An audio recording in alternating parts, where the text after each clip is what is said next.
మార్టూరు క్రీస్తు సంఘం తరపున సహోదరులకు సహోదరులందరికీ ప్రభునామంలో ప్రేమపూర్వక వందనాలు తెలియజేస్తూ ఉన్నాం.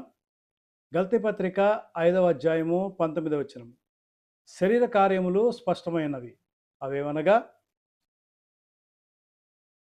జారత్వము, అపవిత్రత, కాముకత్వము, విగ్రహారాధన, అభిచారము, ద్వేషములు, కలహము, మత్సరములు, క్రోధములు, కక్షలు, భేదములు, విమతములు, అసూయలు, మత్తతలు, అల్లరితో కూడిన ఆటపాటలు మొదలైనవి.